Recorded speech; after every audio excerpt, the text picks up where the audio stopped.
Welcome to the 2 for 1 podcast. I am Bacon, aka Nick, aka Chims, the pixelated planeswalker. I'm here with my buddy. I'm Zemoo. I'm a creature, not a planeswalker, and I'm less pixelated. I'm high def. Facts, very, very much so.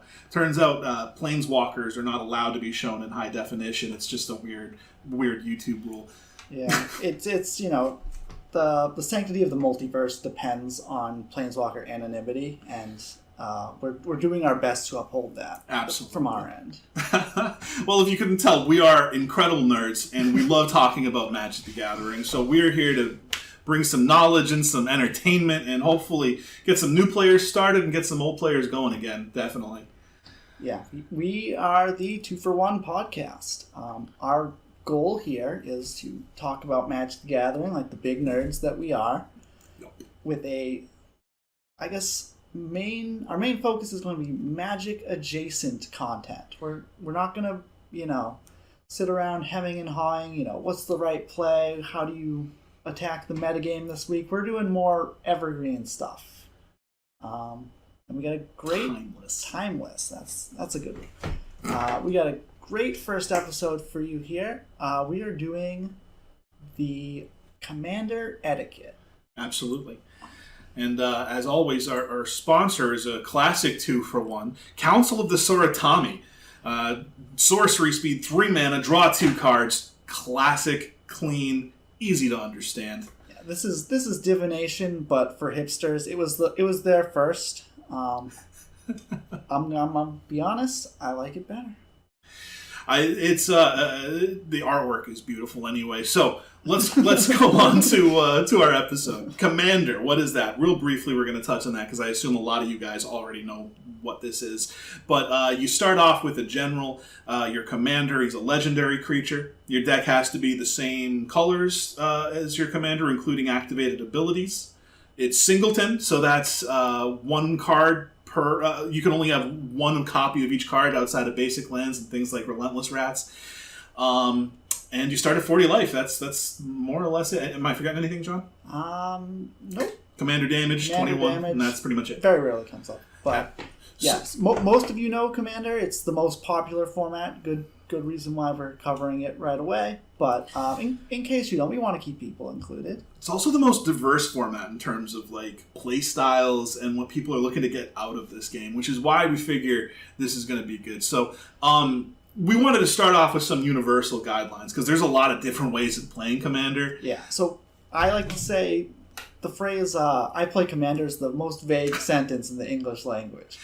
Followed up by what power level is your deck? Yeah, I play Commander is like saying I play Magic. You have not narrowed it down at all. You could be playing vintage power level, or you could be playing the derpiest deck ever constructed. Deck costs ranging from $20 to I put a small down payment on a house. So we wanted to start off with some universal guidelines, and honestly, these are good for a lot of for pretty much Magic and life in general. Yeah.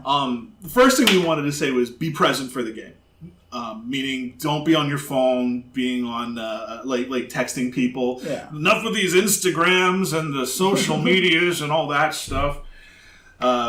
Yeah, you have 3 opponents, and they're changing the game state all the time. You often have 3 opponents. I guess you shouldn't assume that, but don't just because your turn's over doesn't mean you're not in the game anymore. You should always be paying attention to the game.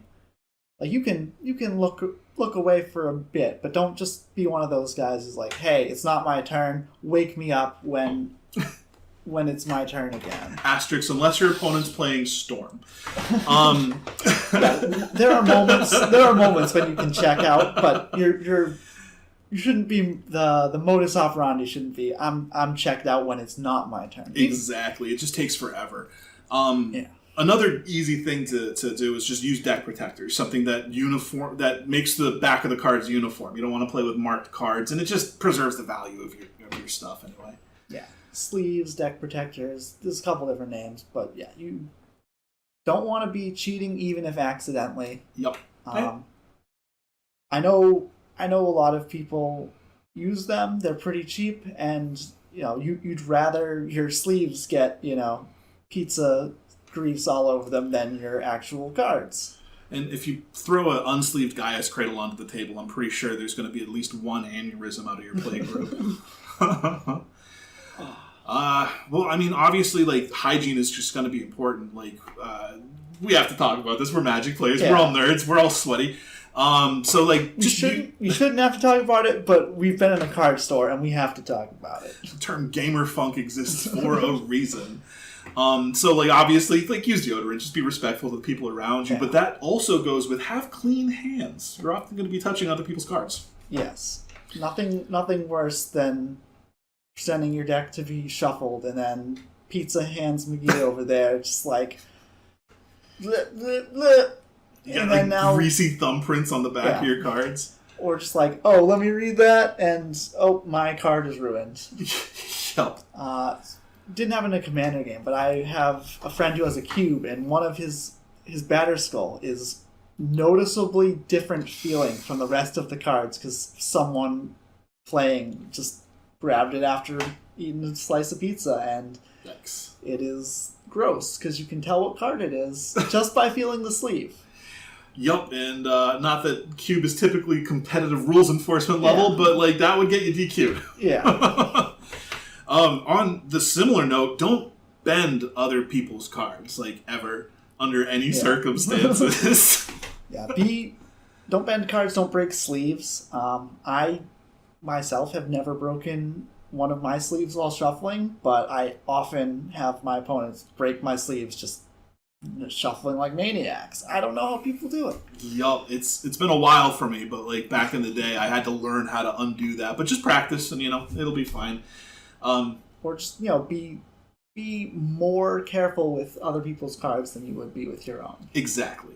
It's especially like in a format as diverse as this. Again, the price points of these decks vary widely. So even if your deck is only like $50, assume that mine is thousands of dollars because it is. Yeah. You mentioned pizza. I like to say no food at the Magic table, like, period. Yeah, that's a good rule. And if you're going to have drinks, make sure you conceal them. So, like, a bottle of water with cap. You don't want, like, oh my god, I've seen, like, people lose asset classes to the friggin' Wendy's drink that just gets tipped over onto the table, and suddenly you're out, like, $30,000. Yeah. It's just not good. So no unsealed drinks. Yeah, put them on the floor by your chair, somewhere where you're not going to kick it, but also, it's right there. Mm-hmm. Good. That's definitely good advice. A lot of time we're using dice in these games, so just be respectful if you borrow someone's dice to make sure to return them. Having your own dice is also really good, especially if you keep it separate from everybody else's. Similarly, tokens. You know what deck you're playing, so bring tokens. Yeah. If you have an effect that makes a token, you should have something to represent that. It doesn't have to be the official token. It can be something somewhat like I have regular goblin tokens for my reflection of Kiki Chiki, just because I don't have the weird goblin shaman. It's so hard to find that token. I use art cards when I play Urza, which generates these constructs that get +1/+1 for each artifact you control. I use just the art cards that come with Magic these days for those tokens. When we played a two-headed dragon giant. I don't know. Two-headed giant tournament in Commander this past weekend, and some dude had dry erase tokens. Yeah, those are cool. And my life is incomplete without them. Yeah, it's that thing you didn't know you needed, and now you need it. Yep. Another thing is have your tokens be differentiable. I've had someone who brought like 3 different kinds of Pikachus for wildly different tokens, and it's like, no. Bring your Charmanders for elementals, Pikachus for energy or something. Don't have Pikachu be 3 different things. That is kind of funny, though. Yeah, he was a let's say spiky player trying to get a little advantage by his opponents not understanding his board state. Don't do that. We're going to talk about that later on in the episode. But speaking of spiky, relax. Yeah, it's a game. At the end of the day, we're all playing a game here, so just relax. Unless someone bends your cards or spills on the table, in which case you can freak out a little bit. But take it easy, Yeah. The point is to have fun, and what that means to different people is different, but if you and your opponents don't agree what's fun, then maybe you shouldn't be playing a game together. Exactly. Like, it's all about mutual expectations. Yeah. There's going to be a lot of different levels of player. So I myself have like a ton of different decks, all the way from super casual to super competitive. But one of the appealing things about Commander is that it's really fun for new players as well. Yeah. This is actually what gets a lot of people into the game, especially when you can buy pre-constructed Commander decks like the Urza's ones, the Urza and Mishra, like in particular. Woo, those are good. But so we have some guidelines for new players in general to help you get the most out of your first couple games. First of all, let people know that you're new. Yeah, no shame in being new. Everyone was new at one point. Yep, and it's with this, like, it lets us know to be more patient, that you're not sandbagging, that you're not just taking long turns for the sake of taking long turns and tilting us.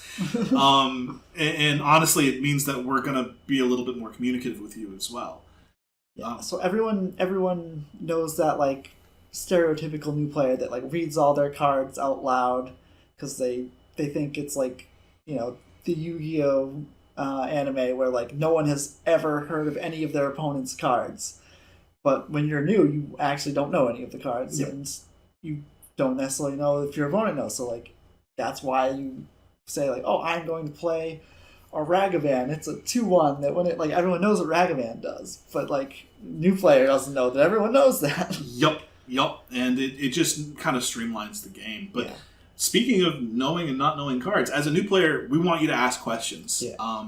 If like you're curious, not just about what you're doing, but let's say like, hey, why did you pick those cryptic command modes? Like, why did you remand your own spell back to your hand? Why did you do this kind of stuff? And we're going to tell you the answer because obviously, based on us starting a podcast, Magic players love to talk about Magic. There's nothing that I want more than to know the answer to your question and tell you and help you out, because that makes you a better player. That makes me a more narcissistically it feeds the narcissism. Yeah. I'm fulfilled in my god complex. I am a subject matter expert. Yes. It lets me know that I know something. Exactly. And when someone like John gives you the answer, listen to the answer. Please don't just ask the question for the sake of asking it, because we definitely have a lot of good information. And that leads us to the next point, which is be present in the game. Yes, I know this is the second time we said it, but for a new player, it is so important. Like, you're learning the cards, like, every time you look at them. You don't want to relearn your cards on your turn. Yeah. That just makes it for a more streamlined game, Yeah. Think about what you're doing on your turn, what you're going to do on your turn, on your opponent's turn, so you don't have to, like, rebuild the entire board state from the ground up just to go, like, okay, can I attack you or you? Like, you should be looking like, okay, I can attack these two people, and then, oh, one of them played a big creature. Now I can only attack this person. That just streamlines your turn. Yup. And I like to say, when in doubt, one of two things is going to happen. Every other player at the table is going to be complaining about one card, in which case you should kill it if you can, or play the biggest mana cost that you got and see what the hell happens, because that's what it's all about. Any advice on what kind of deck to play? So I would say, if you're a new player, start with a simpler deck. And like you had mentioned, you have a bunch of decks, so you can sort of fit your group's power level. You're going to sort of be at the mercy of your group to also have similar power level decks, or, politics can sort of help even that out a bit. Like, you can have a slightly worse deck and still do fine because people aren't coming after you, so it'll work out. But you do just want to play a deck that you can play. Exactly. And so, like, to add on to that, you don't want to play a CEDH deck. That stands for competitive EDH, for those of you who are unfamiliar. And it's its own category. You don't want to play something that, like, has a million different tutors, and suddenly you're like, what the fuck am I supposed to get in this situation? Yeah. And in general, don't play CEDH as a new player. Unless you're okay with learning by being absolutely fucking demolished every single time you pick up the deck. Yeah. Like, that's really it. That is a good mindset, I would say, to have. I started playing Magic a long time ago, and sort of the way people were about the game was different. You know, I show up to the card store, people are taking my lunch money, even though I'm like a 10-year-old kid. There was a lot less of this, like, oh, be helpful to new players. You know, don't scam people with trades. It was the Wild West, as they call it. And if you're just like, you don't want to accept that, but you definitely want to be there like, oh, my opponents are using damage on the stack, and I didn't know about that. That's a thing I can learn and take home and beat my friends. Not like, oh, you guys are cheating. You definitely want to treat it as a learning experience and rise up to what other people are doing. It's like the scene in Drunken Master where Jackie Chan is getting the absolute shit kicked out of him, and then he becomes a better fighter. And that's pretty much how CEDH works. But if you're looking for just like a casual game of Magic, do not play CEDH. It is not that is not a casual version of this of this particular format. And that's another sort of pet peeve of mine with CEDH is like, you're probably net dexed if you have a CEDH deck and you're new. And then every time you cast a tutor, you're going to be like, oh, what do I get? I don't know what I get. I'm not going to tell you. Exactly. So I use the term blind men wielding chainsaws to describe the situation where you're like, I have this deck that's going to kill 5 people, infinite combo on turn 3 through disruption, and I have no idea how to use it. And I'm asking my opponents to tell me how I kill them. Yep. Even worse, you realize that the card you're supposed to get is ad nauseum, and then you are a new player resolving an ad nauseum, and God help you. Yeah. Oh, man. But, like, for a new player, honestly, like, just relax, have a good time, like, keep it simple, and you'll be all right. Now, if you're experienced in playing with a new player, we do have some guidelines and some ideas, just experiences that I've had with, like, getting people into the game. First of all, you want to over-communicate, and you want to be clear and transparent in communication. So I feel like you've said over-communicate before. Is that because you're over-communicating this point to really drive it home? I suppose so, yeah. I am that clever. But, like, for me, like, for example, I'm playing a new player, and I resolve a Clock of Omens. Clock of Omens combos with fucking everything. Yeah, it's 4-mana artifact, tap 2 untapped artifacts you control, untap target artifact. It's busted in any artifact deck, and so when I'm playing with a new player, I will go, hey, you should kill this right now. Yeah. Like, I am just going to go off and have all the creatures and all the turns. Just kill this if you can immediately.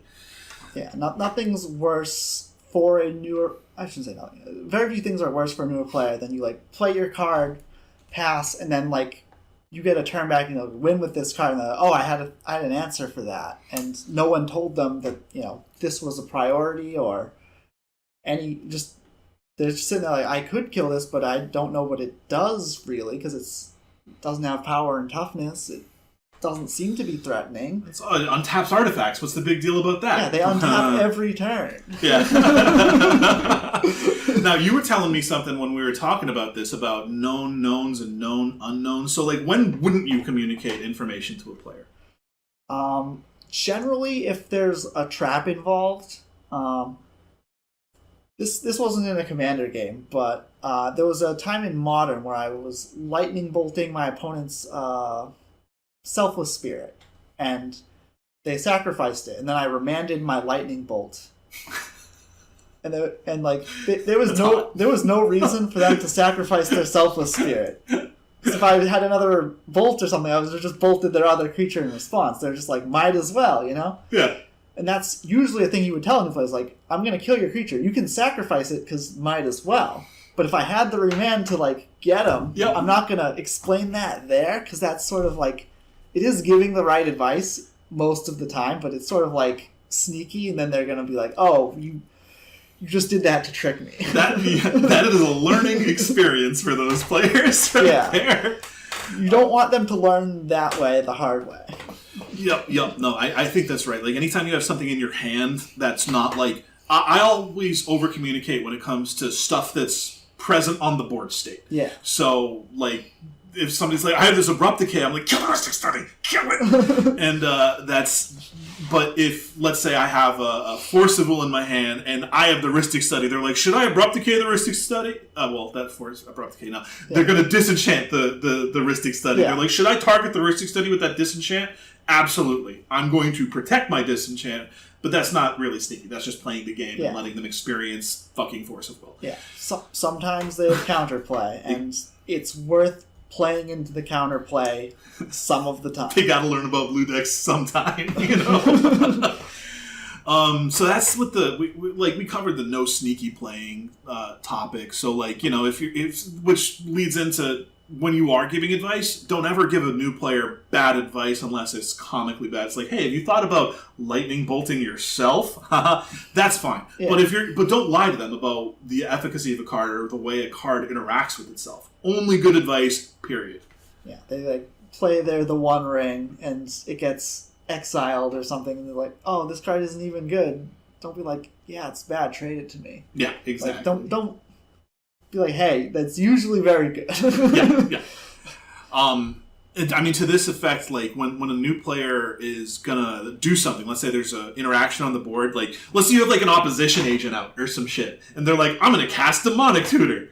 And you're like, don't do that because I have an opposition agent on the board and it's just gonna totally stop that. Yeah. Allow the rewind in that instance. You know, that's a reasonable rewind. They're getting used to their own cards, much less yours. Yeah. And that kind of stuff. But, like, play into your Force of Will. That's an unknown.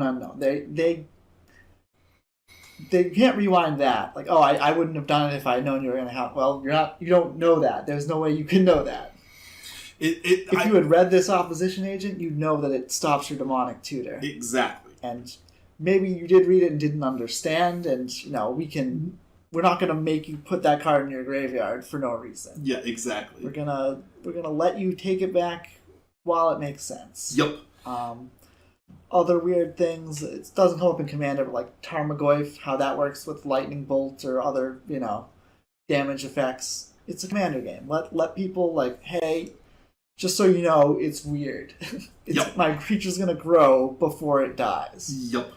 Let people know and take it back, because it's just like weird rule stuff that they might not understand, and they can learn it in a way that isn't as feel bad. Exactly. Like, at the end of the day, the larger game that we're playing here is having friends to play Magic the Gathering with, and that is a good way of getting your friends into Magic the Gathering, or if you're spiky about it, making them never play with you again. Yeah. And so that's really where it's at.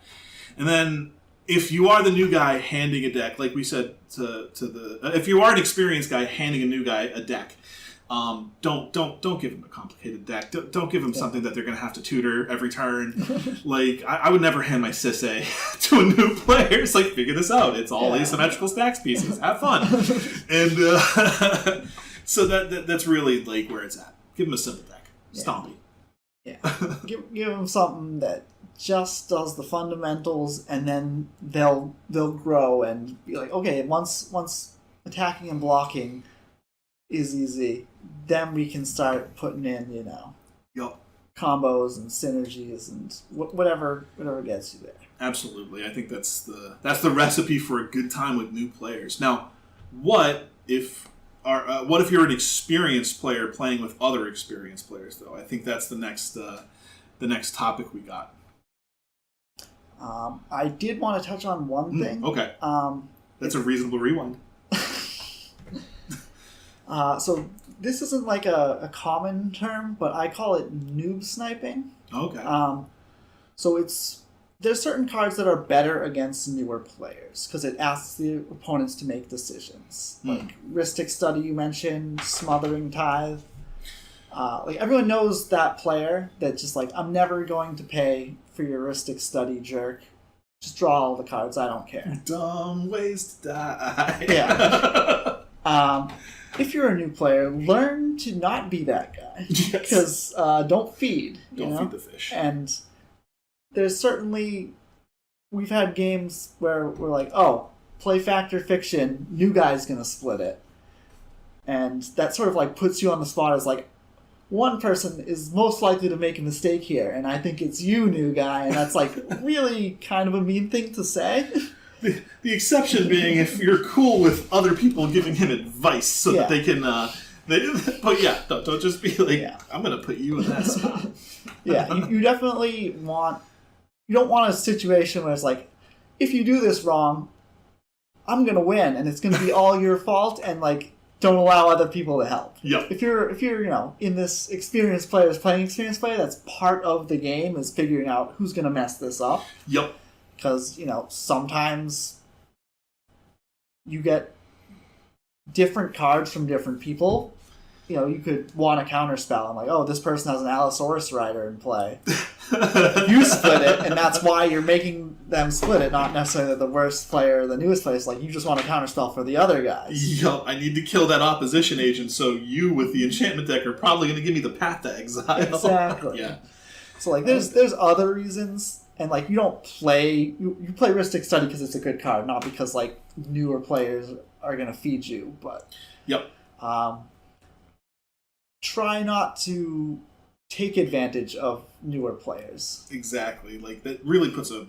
That's a good term, noob sniping. I like that.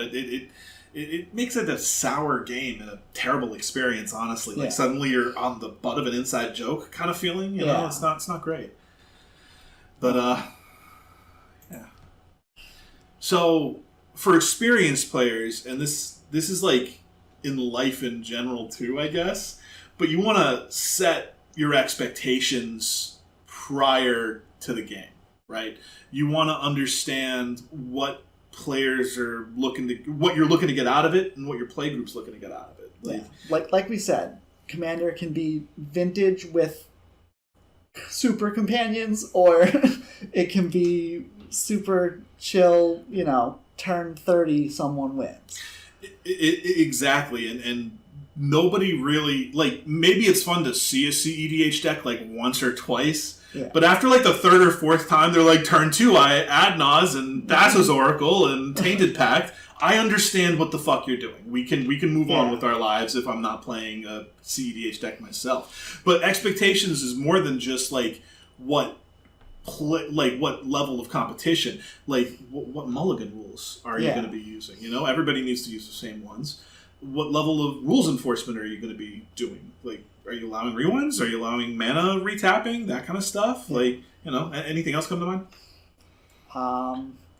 So, whenever I go to a new store and we sit down to play Commander, no one ever brings any of this up. And when I go to Mulligan, it's like, how do you guys do this? Am I allowed to partial? Am I allowed to take a free mulligan? Do I draw a card on the play?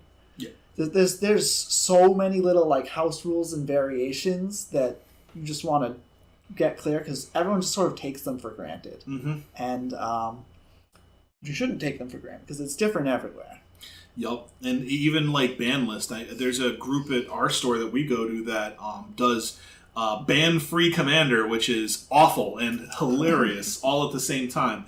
So just making sure that everybody's on the same page, because nobody wants to all of a sudden just get trade secrets. What the fuck? You play trade secrets against me? Like, god damn it. And so just be on the same page about that. Super noob snipey card, by the way. I've played with that card legal, and when you target the person that doesn't realize your deck, it just wins when you draw your deck. They do stupid stuff like, oh, I'll just draw 20 cards. That sounds good for me. Excellent. Like, yes, that's perfect for you. That's better for me. So, like, once you've set those expectations, especially, like, power level expectations, which we're going to get more into, like, deck building etiquette, like, in a little bit, don't complain about people playing good cards within that set of expectations, or at least like within a reasonable amount of deviation from that. It's just be nice, be cool. There's sort of this I want to say anti-spiky mindset of like, oh, these cards are cheap and broken and you shouldn't play that garbage, but like the card is legal for you just as well as them. Yep. You can play it. It's not cheap because you could also be doing it to them. That being said, if you agree to a set of expectations, follow it, because if you don't, then you're a liar and you're losing that big game of having friends to play Commander with. Yeah, the whole idea is like, if we agree like no combos, that's suddenly combos are cheap now because we agreed not to do them. No mass land destruction resolves Armageddon. Yeah, once you agree that like, hey, we're allowed to do this stuff, it's fine because it's within our rules. But it certainly isn't fun to lose to mass land destruction. But once, if you think a card is cheap or unfun, you should just communicate that. It's like, hey, I'd prefer if we didn't do that here.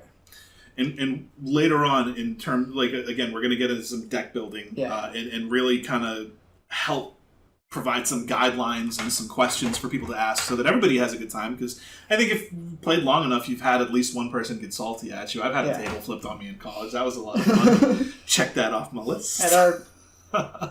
At our 2HG event, one of our opponents played a turn 1 Soul Ring, turn 2 Smothering Tide. And then like a turn 4 Dragon. We went to our turns, and neither of us could pay for our Smothering Tide triggers on the first time we drew. And then we somehow won that game, and then not the person who played something, his teammate was upset about the quality of the cards that we played, and we're like, what are we doing here? It was a dual land, too. It wasn't even just a land. It was like turn 1, the green-white dual land. Savannah, yeah. So like, know that when you're both doing bullshit, like, just accept that sometimes bullshit happens. This game can be rocket tag. Sometimes you do the tag, and sometimes you get tagged. Yeah, they complained about me playing a Gaia's Cradle, but like their Smothering Tithe made 6 mana, and my Cradle made 7 over the course of the game. Like, it wasn't that big a difference. Yeah, he had an Dragon out turn 4. Yeah. It was pretty hilarious, actually. It was a crazy game, and it was crazy to win, just as it was crazy for them to put us in that position. You know, it was. Yep. But we were both playing pretty similar power level. All 4 of us were playing pretty similar power level decks, I think. Yeah. So, like, no one could... I don't think anyone was justified in playing. 2 people popped off, 2 people got land screwed, and it was just beautiful symmetry that way. Magic is a well-designed, balanced game. The more powerful your cards get, the less balanced the end of a game is going to look like. Facts. But we're going too deep on this. Speaking of ends of the games, for an experienced player, you need to know how your cards interact. At bare minimum, you need to know how your cards interact with your cards. Yeah, there's some weird stuff.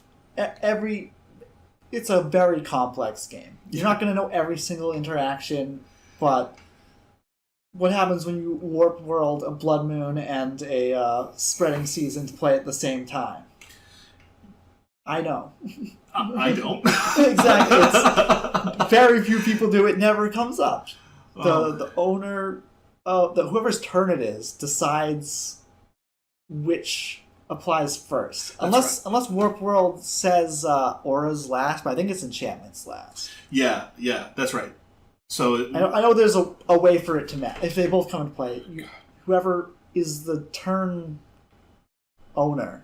The correct thing to do when someone resolved the Warp Worlds is just pick up your cards and move to the next game. Yeah. That's another thing. You always see it was like, oh, we're all trapped under Blood Moon. Let's complain loudly and take 20 seconds on each of our turns to talk about all the stuff we can't do. Like, mass land destruction, stacks effects should just speed the game up. Yep. People are like, oh, this slows the game down. Just like, draw your card, go, oh, I still can't cast it, go. Or, oh, I can play a land. Yep.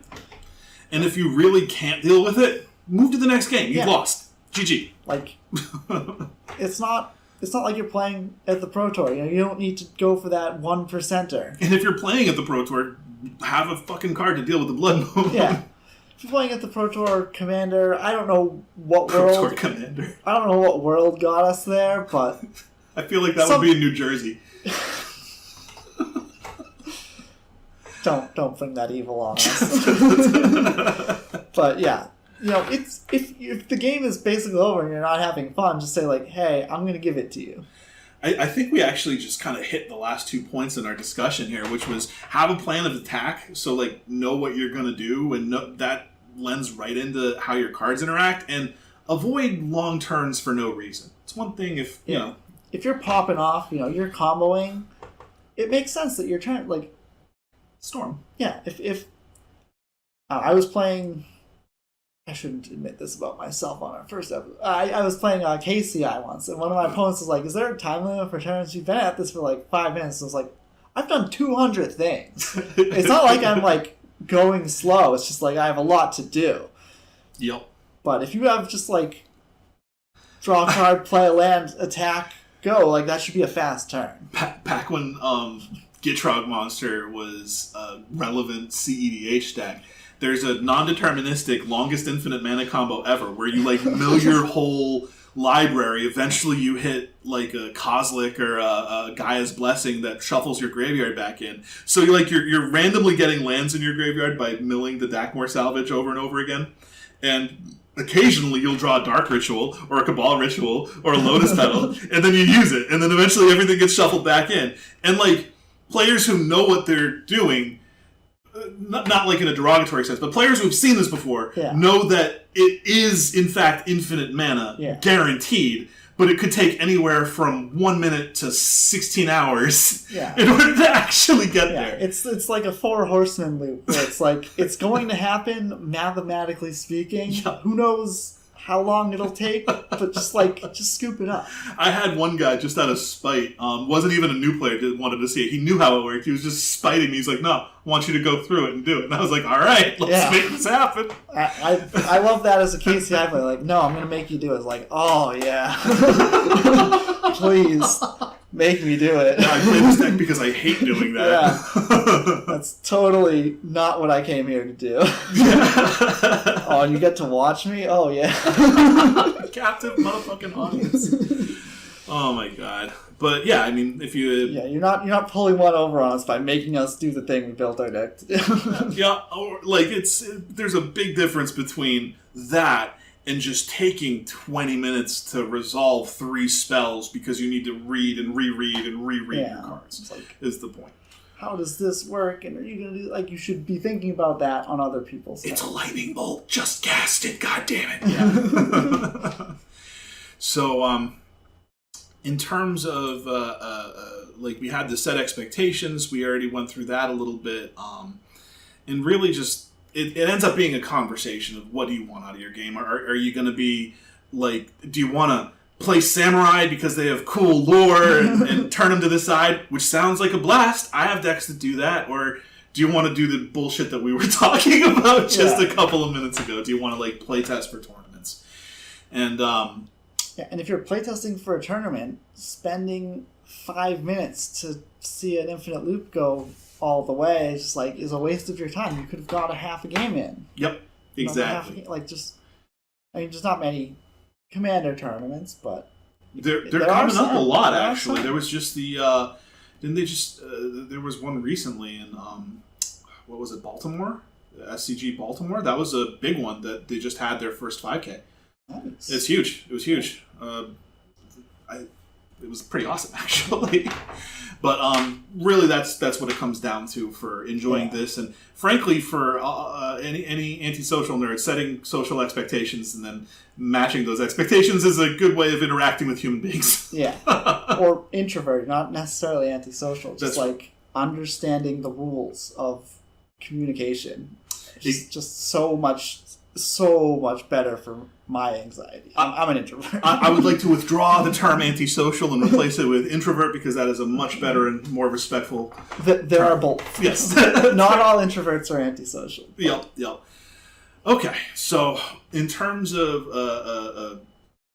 here's my least favorite and most favorite question in Commander. Yeah. What power level is your deck? A lot of people will do a 1 to 10, but that is such... bullshit. Yeah, everyone's deck is a 7 in their eyes. It's the least. I've said the least descriptive something before. It's the least useful thing to be like, my deck's a 6. Like a 7 for our play group would be like ridiculous in a casual play group. Yeah, I consider my deck a 7 because like I could beat a CEDH deck if they stumble or like other people interact with them, but like it's not beating one mono a mono unless they mold a 5. Yeah.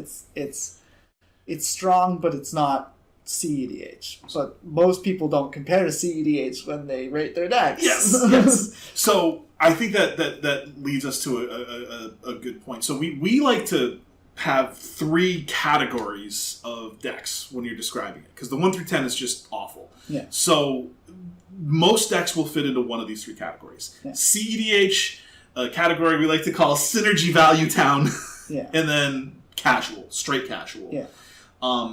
Then let's break down what some of these categories are. If your deck is CEDH, you should know. Like, hey, that's the first one. It's like, is your deck a CEDH deck? And if you don't know, then it's probably not, right? Yep. If you net decked it, it might be. Yep. So we can look at a couple cards. There's a couple questions we could ask, like, hey, how do you win? And if you know how you win every single game, you're probably CEDH, because you're probably casting a bunch of tutors and doing a combo. Exactly. Can you stop other people from winning on turn 2 to 3? That's another question. Like, sometimes you're some decks are going towards less linear on CEDH when you're looking at some of the tournament stuff. So can you stop a turn 2 ad nause? Do you know what ad nause does? Do you know what Thassa's Oracle is? If you don't, you're probably not playing CEDH in general.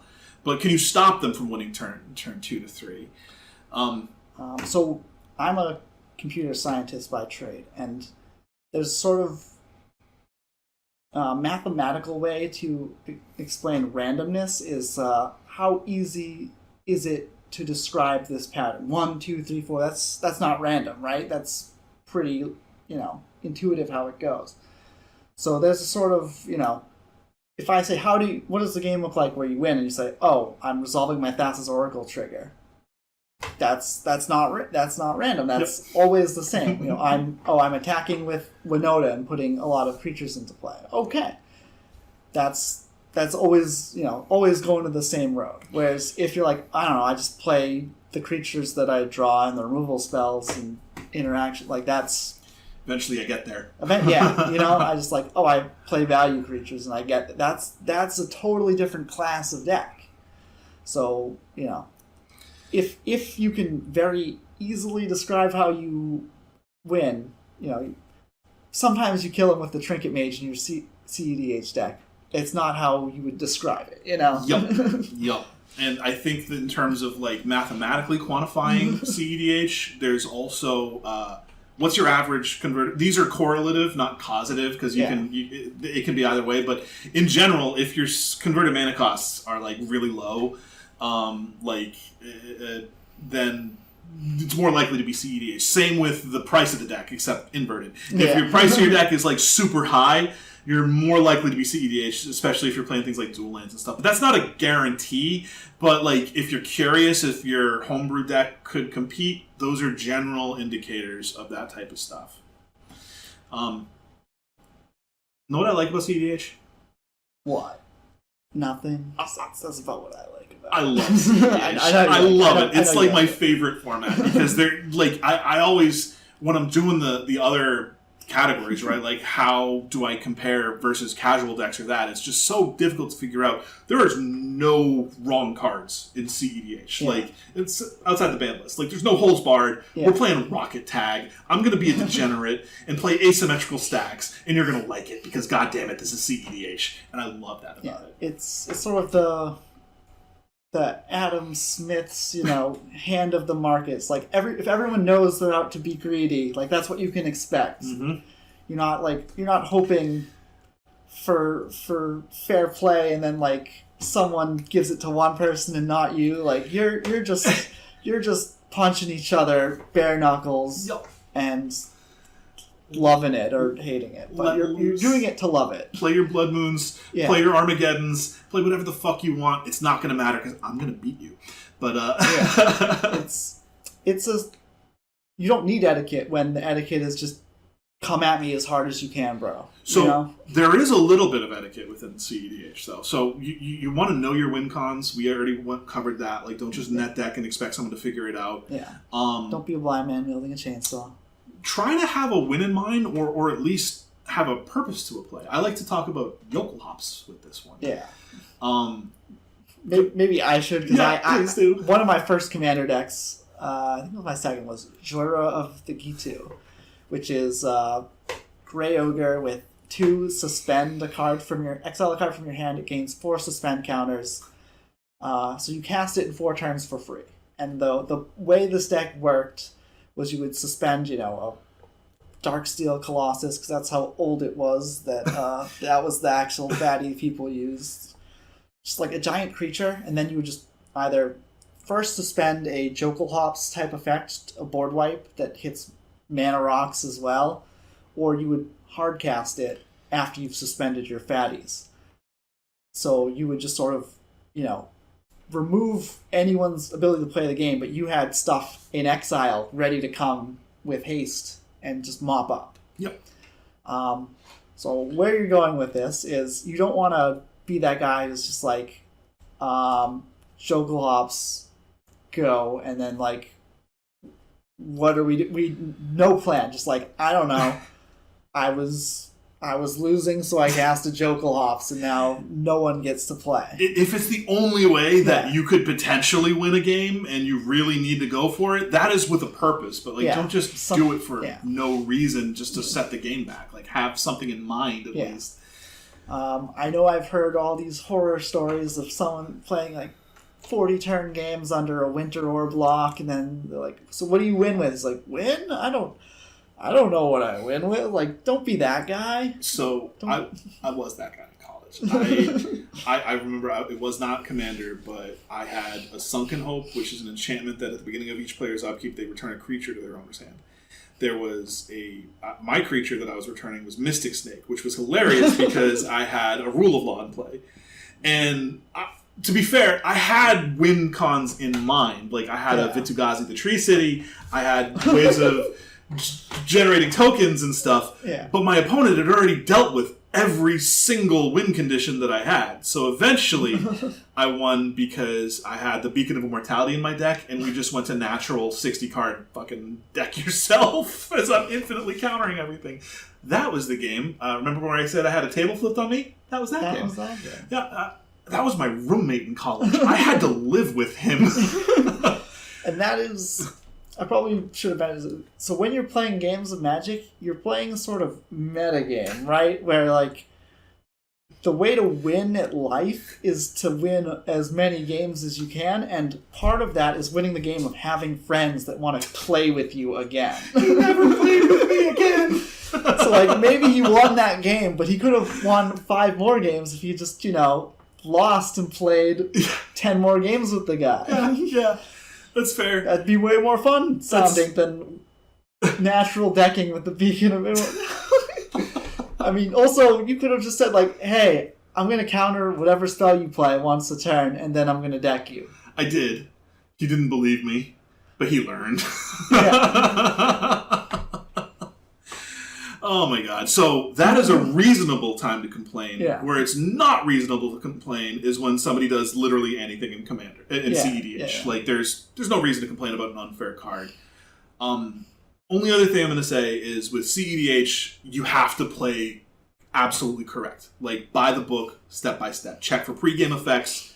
Assume everyone is going to Force of Will or Deflecting SWAT or something. So go in order of priority and actually take the time to do that. When everyone plays 0 mana interaction, you shouldn't just, like, assume your thing happens. Yep.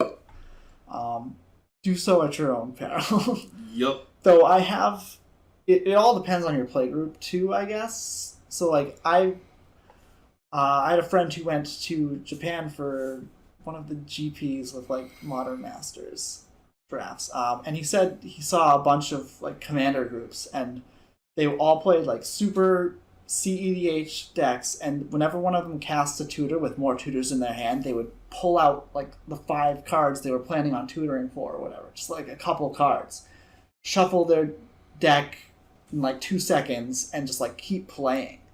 So, like, they would give up the ability to naturally just draw a card they were tutoring for because they were going to tutor next turn. And it was just... So every game took, like, 3 minutes... just, like, super fast playing because they just agreed, like, hey, we're not gonna cheat. We're just gonna, like, super fast shuffle tutor for everything at once and just like go crazy. See, I've never seen that before, but that's the importance of setting expectations at the start of the game. Yeah, like but that's awesome. If everyone's down for that, then yeah, let's just jam a bunch of games, get it over with fast. But what they weren't doing in that story, at least, was playing 2 spells at once. I'm going to play this and then this. Yeah. No, you're going to play this. You're going to attempt to cast. You're going to cast this. Let's see if it resolves. Yeah. Okay, that resolves. You're going to cast this. Let's see if it resolves. No, because you gave me the information beforehand. Sorry. Yeah, and even like it's mostly to your detriment when you're giving up information. But like, even if you don't think it can go weird or wrong, just play the game correctly, slowly. There's a guy at our modern FNM who, whenever he like does the scam grief, he like looks at your hand and is like, okay, I'm going to take these 2, and then shows you his scam effect. But he did that to me once when I had an endurance in my hand, and was like, I might have effects. Like, what do you mean? Like, you can see this. Yeah, like and you're just like, oh yeah, endurance stops me. It's like yep. Just because you don't think they can do something doesn't mean they can't, or this other person can't, you know? Exactly. And maybe, I don't know, maybe your Thoughtseize is going to get misdirected at you and take your other cards, so you want to like figure that out. That's right, you can misdirect Thoughtseize. I need to do that more often. Yeah. So that's CEDH, my favorite format. So for the synergistic value town, we talked about how power level, like a number, isn't good.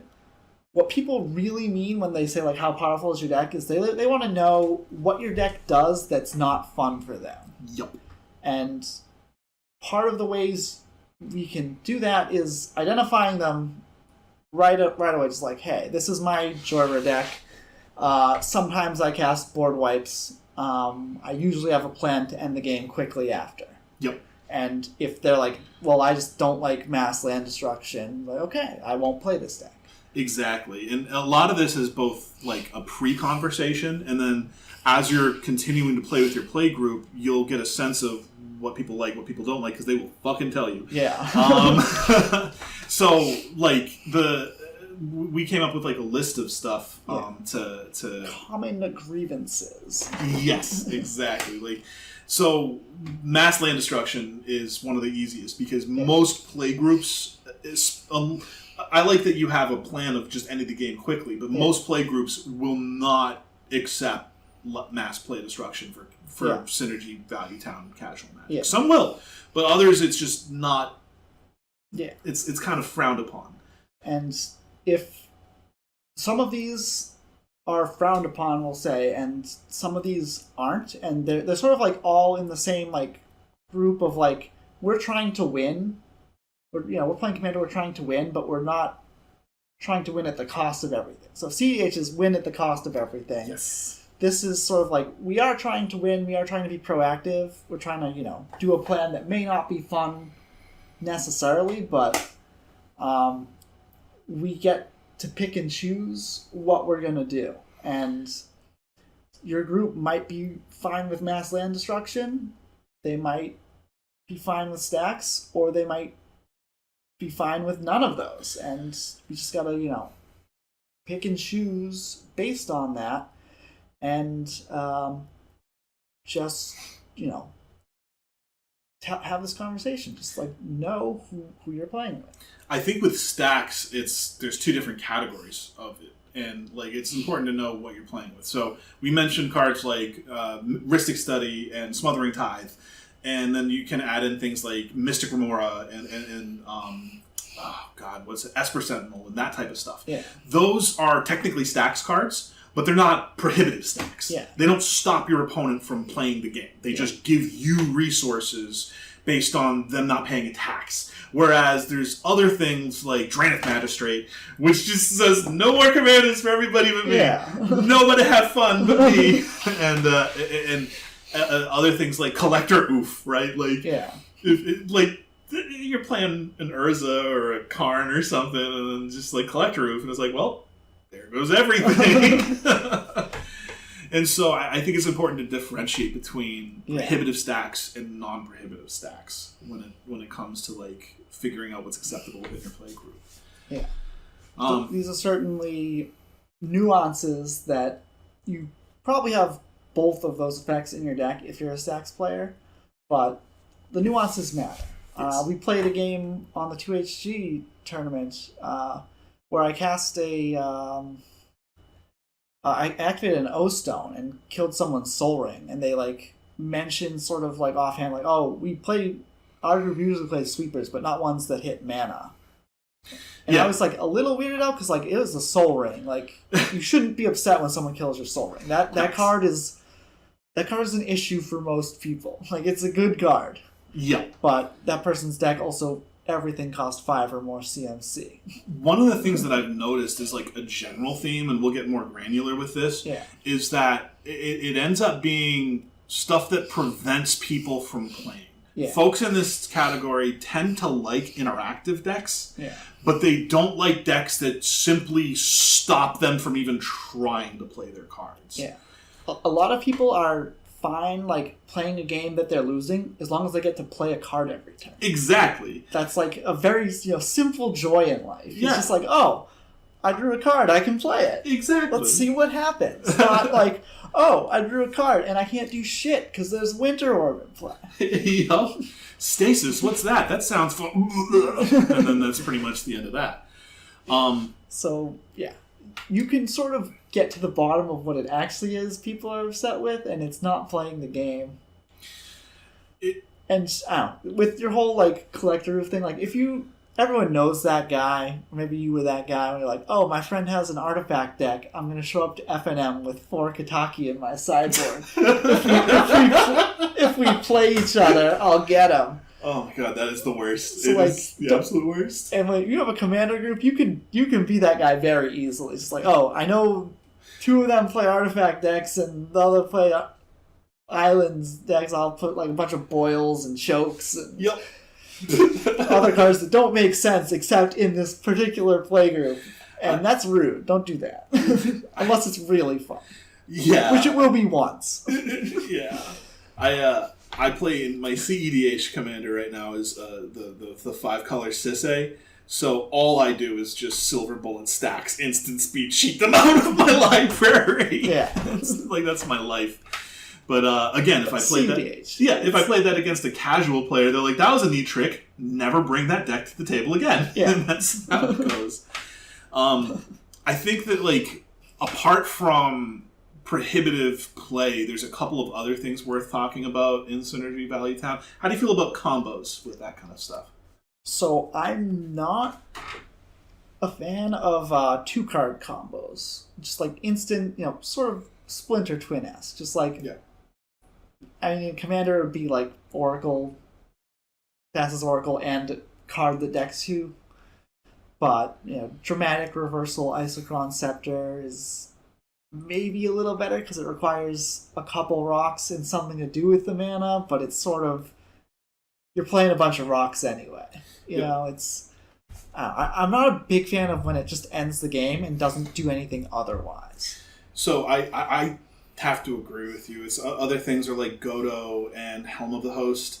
And I play for my Synergy deck, I play Rune of the Hidden Realms, and I actually cut Palancrone and Peregrine Drake out of my deck because it was a 2-card combo with Deadeye Navigator. Yeah. And so things like that just end the game and are really easy to get to.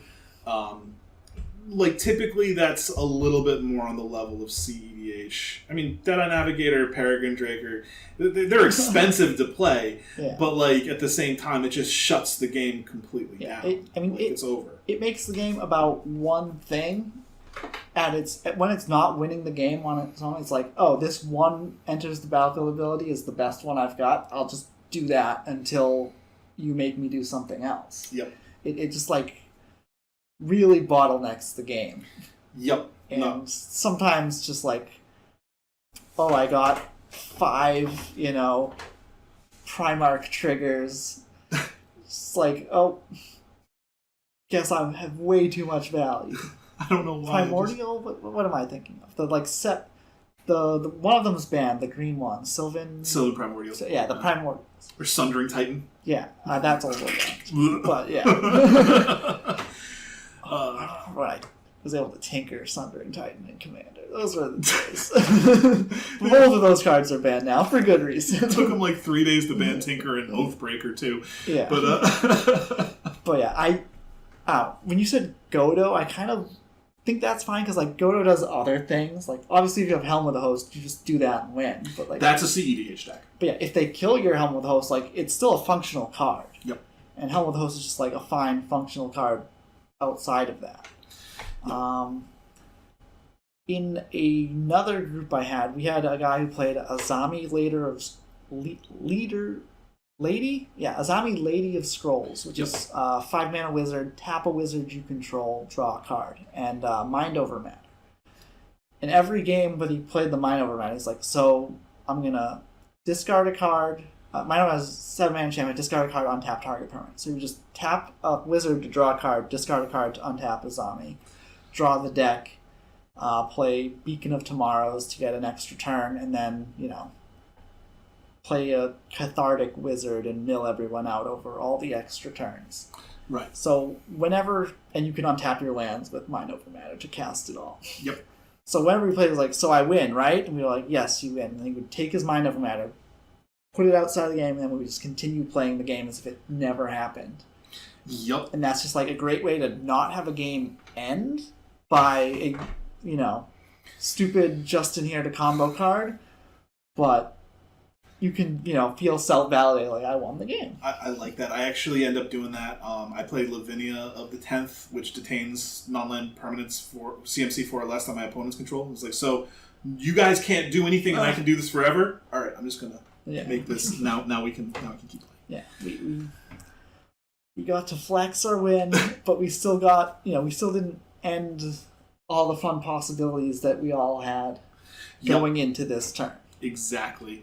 Which is funny because one of the points that we had outlined was locks, which is exactly what I just described. Like, can I lock you out this game? Is that cool if I just what's the term in Mario Maker? It's soft lock you in there.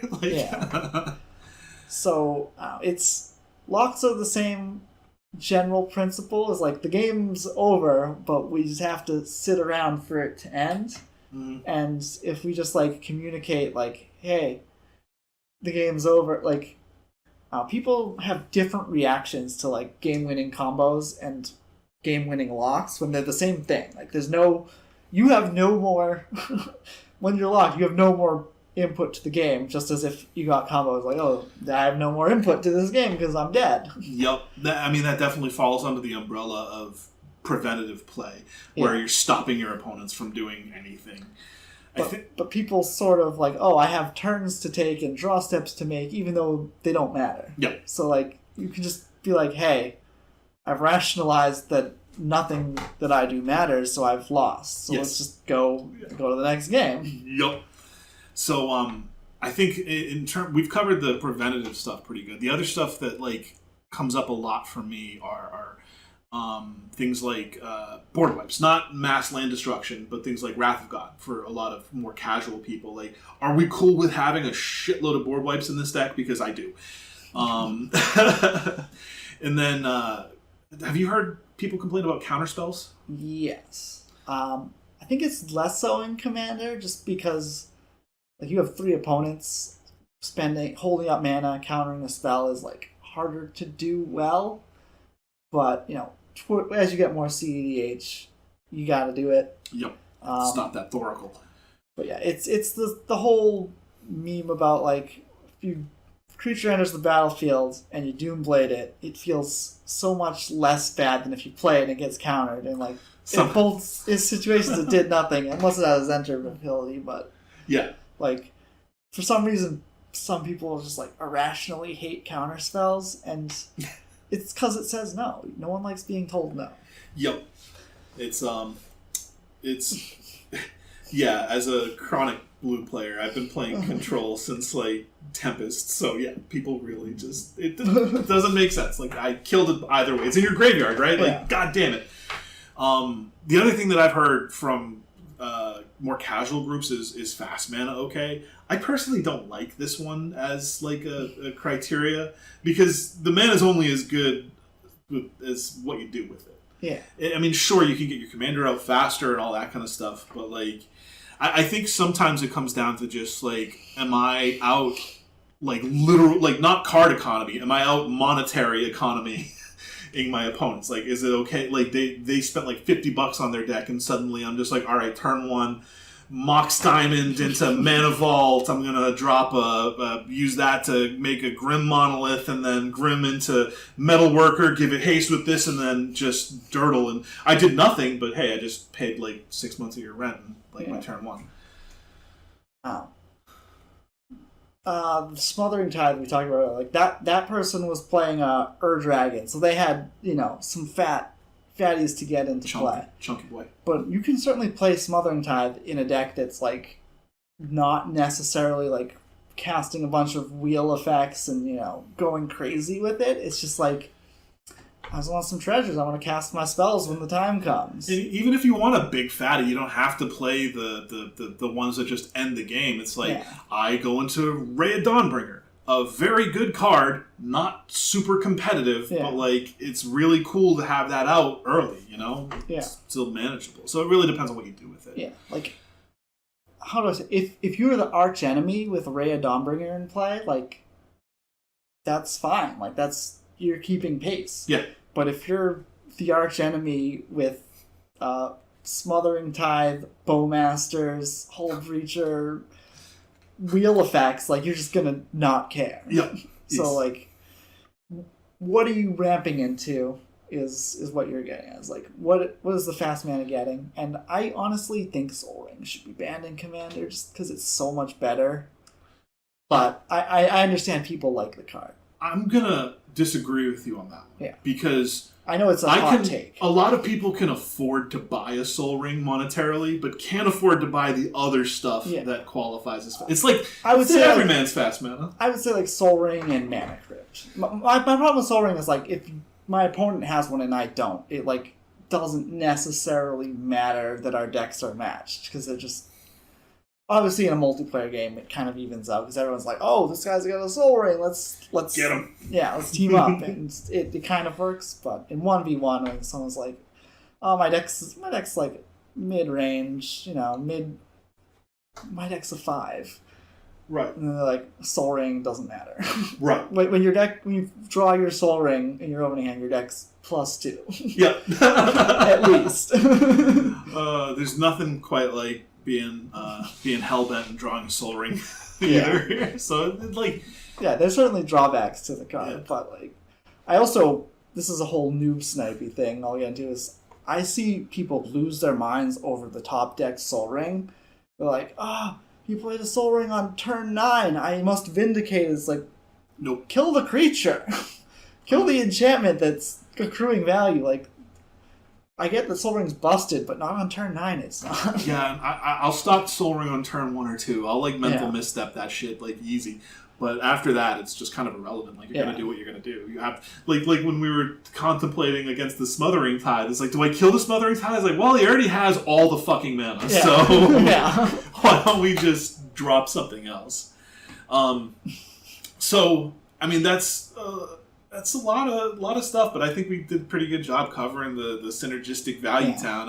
To summarize, there's a couple, like, weirder things we didn't get into. Okay. So, there's a person who has, like, a Judge's Tower commander deck where... That was me. Was it you? There's another person who has one. Okay, yeah. Maybe you also have one. Who has a deck that's just like, I have every weird situation. I have Knowledge Pool. That Blood Moon Warp World stuff. I have Radiate Chaos Warp. Like, all the stuff is just there to say, like, call a judge or, hey, I don't know how this works. Yep. And just be a memer about it. Yep. And don't be that guy, or be that guy if it's once because it's funny and the people you're playing with are okay with that. I did that with Child Alara was my commander for when I got tired of my own shit. Yeah. And and that was specifically to troll one of my judge friends. It's just like, all right, so hive mind. Which resolves first? Is it the hive mind? Is it the knowledge pool? What happens with knowledge pool and Eye of the Storm both on the table at the same time? Oh my goodness. Like, can we deal with that? By the way, did I mention that all the targets are random because of Grip of Chaos? Yeah.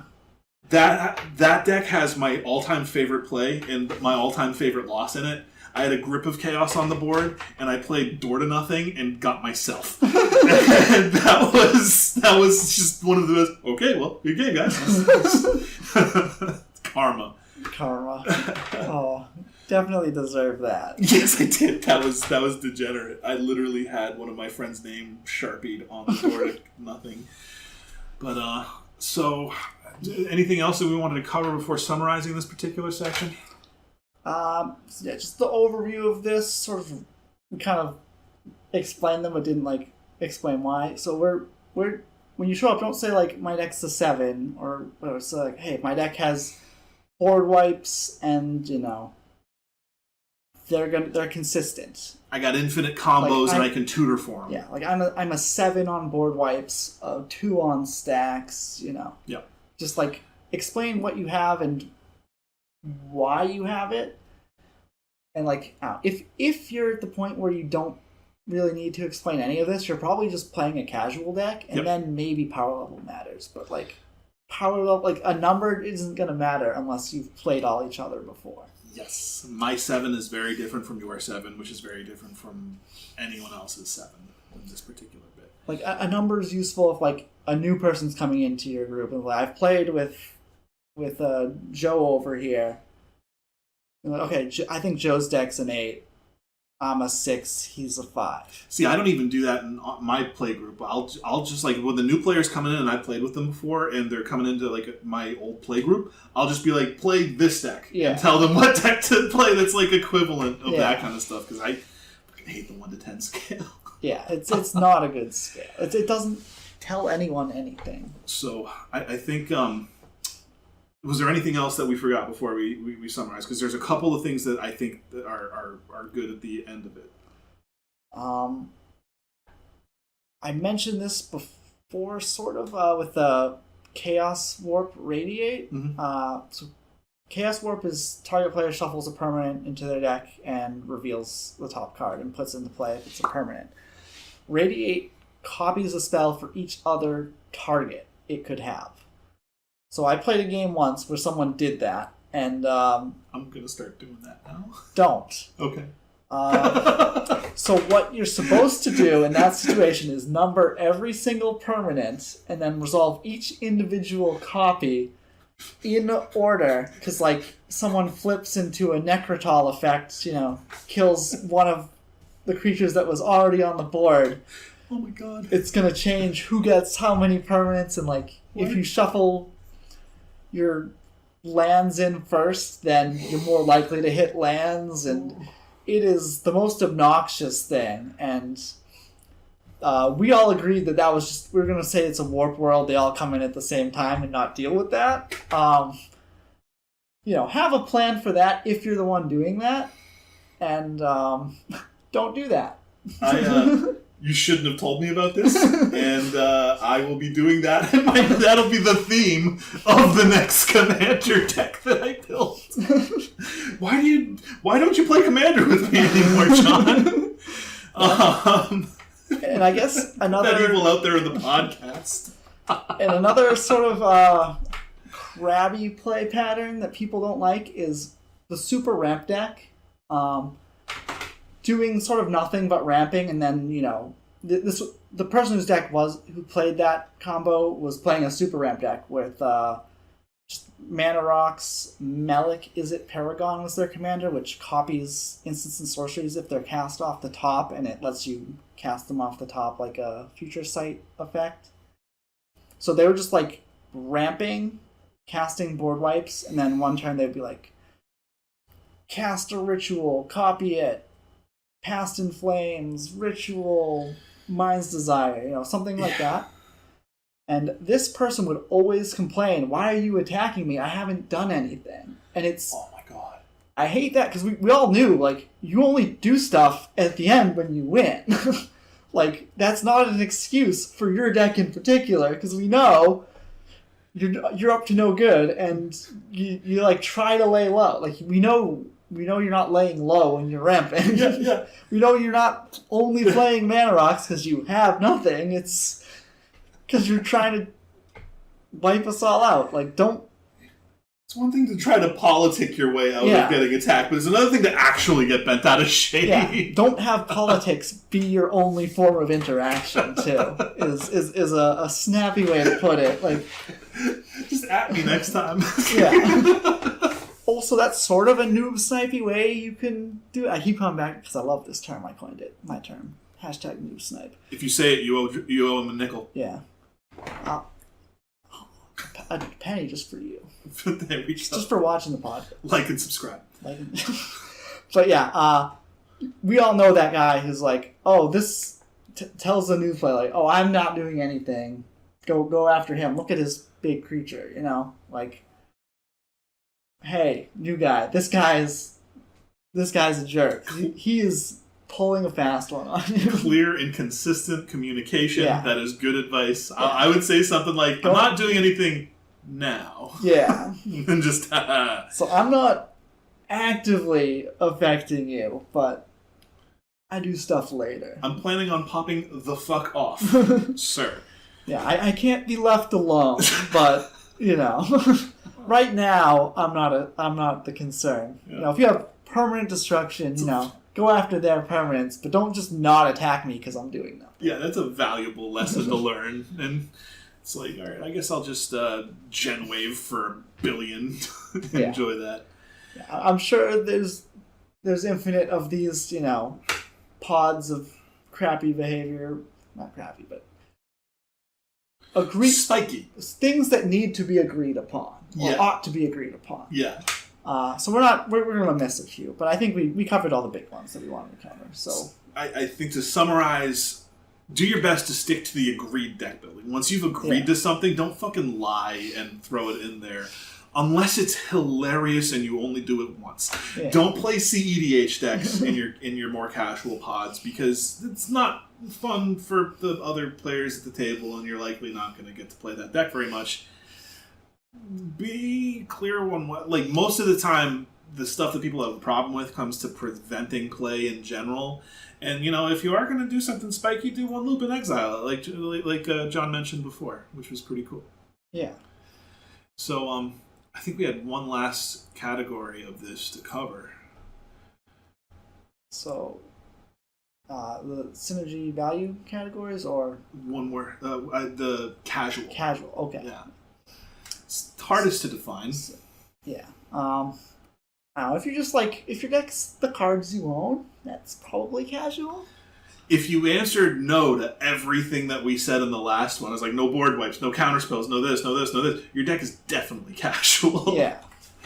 So there's so for me, I have two decks that I consider to be casual, and it might be easier to give examples on why these are casual. Yeah. I have one deck that is, they're both commanders from the Lord of the Rings precon actually. Yeah. I have a Tom Bombadil deck that doesn't really play real cards. It plays like every saga and a couple of ways of even like the big bombs where I'm like reanimating all my sagas. Like, great, I have all my sagas. Like, there's two of them that are good, and I don't own a Mirror Breaker because I didn't fucking spend the money on it. Yeah, that is just me having fun singing the Tom Bombadil song. That deck exists for you to show off your pipes. Yeah. Old Tom Bombadil. Yeah, but and the other one is just canonically accurate Lord of the Rings deck. And that exists so that I can go, I play Aragorn and he attacks with Arwen and all of this stuff happens because I like the books. You play Samurai because Samurai are cool. Yeah. You're playing a casual. Nothing wrong with that. Yeah. Have fun. But it's casual. Some like tribal slivers deck or elves deck, something that's just like not necessarily has a combo finish, just like, hey, I like elves, I like slivers. Yup. Big Stompy. I play dinosaurs because I was into paleontology and Jurassic Park as a kid. That kind of shit. I would call these like Vorthos decks. So Vorthos is someone who plays Magic for a reason other than like the game itself. Yep. So, canonically accurate Lord of the Rings. Yep. I met a guy once who had a entirely proxy deck where all the art was from some 1970s sci-fi movie that I had never heard of. That's awesome.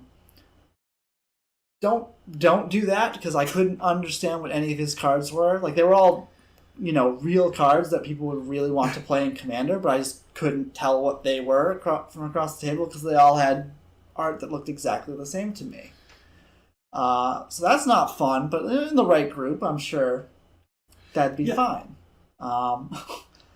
So, if your deck is that, probably casual.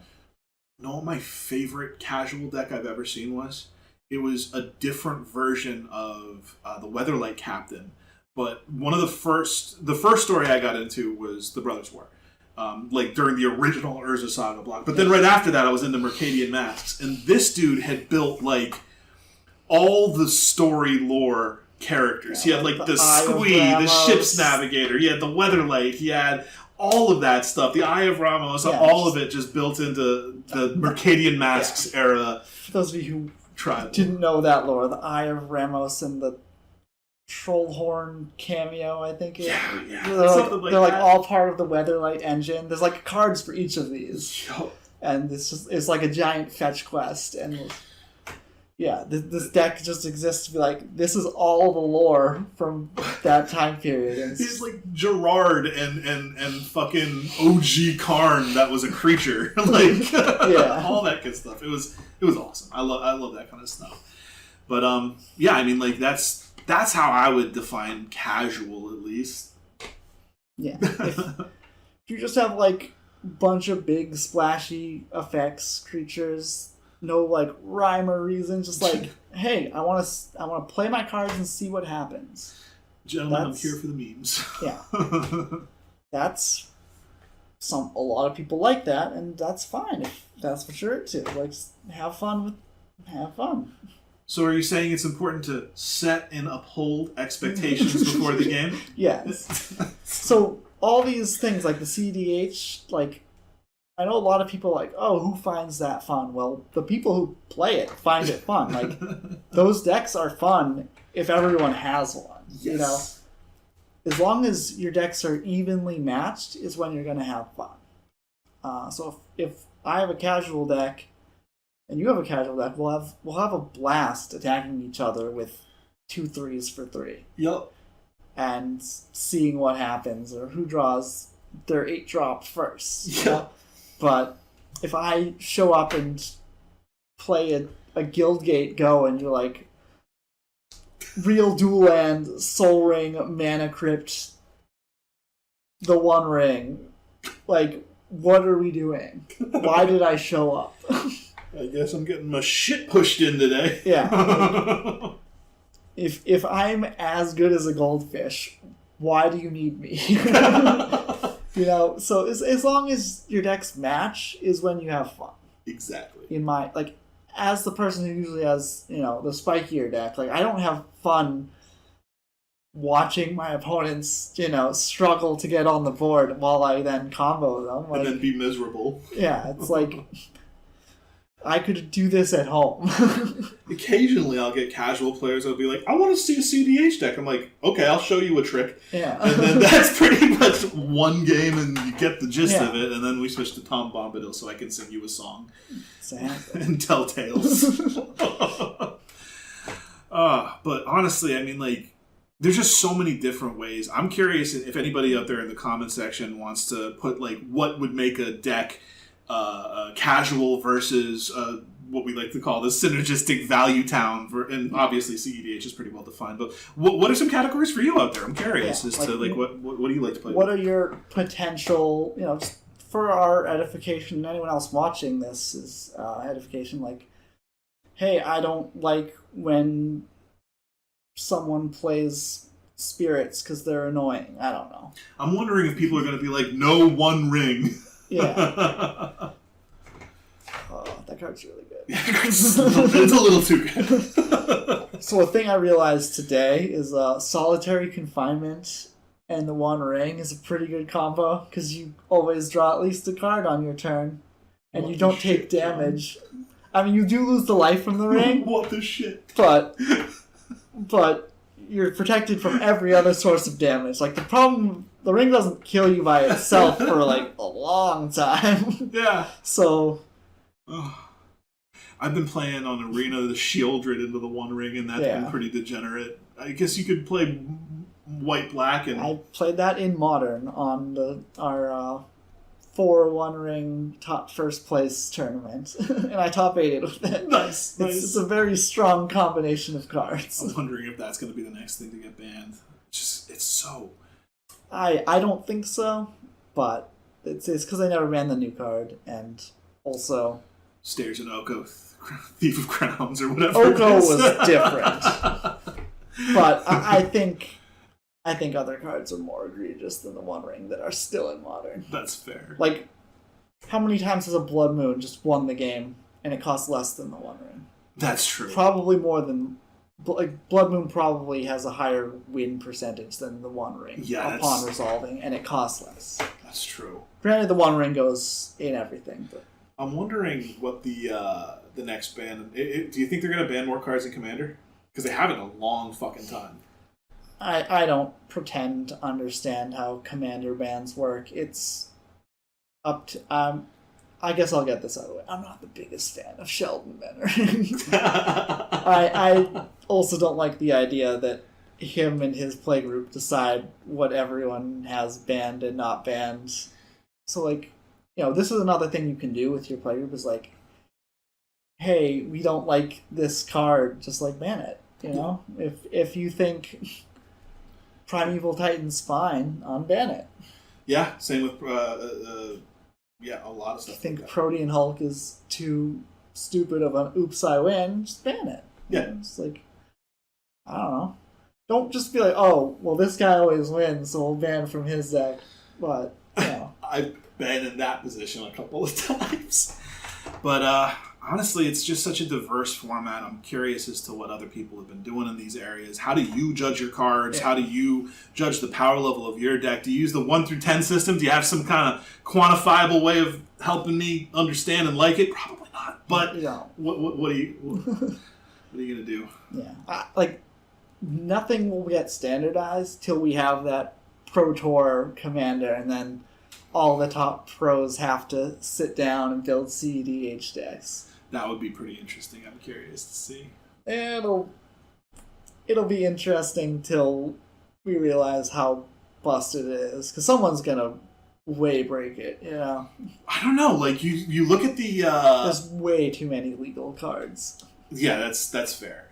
But at the same time, like you look at the meta from these last couple of tournaments, and like it's not what you'd expect.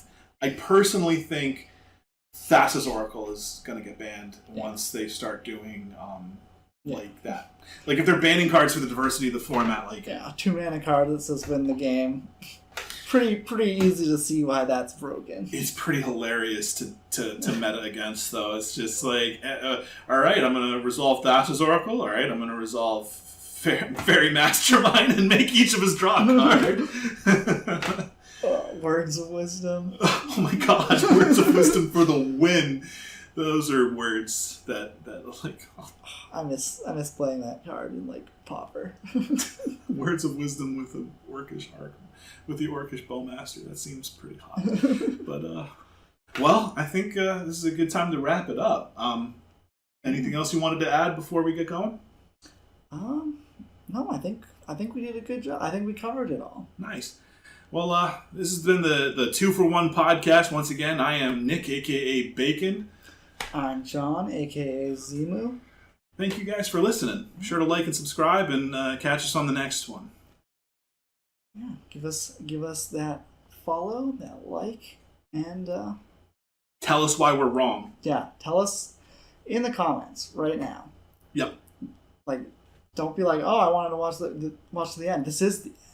It is. We're giving you permission. Absolutely. Roast us. Yeah. Look at me. I'm bald. Yeah, this is our first episode. Obviously, we got some things to learn. Just let us know what we can do better. Topics you guys want to hear. We have a bunch of ideas, but we're gonna need more. Hopefully, we're doing hundreds and hundreds of episodes. It's gonna be fun, most definitely. And honestly, thank you for listening to us. We love this game. We love talking about this game. Yeah. And you could be anywhere on the internet right now, doing whatever you want. And you sat and listened to us talk for this long instead of switching to TikTok, and that means a lot to us. Facts. Wait for our TikTok channel. Yeah. But we'll get in your TikToks, don't worry. And with that, adios, everybody. Adios.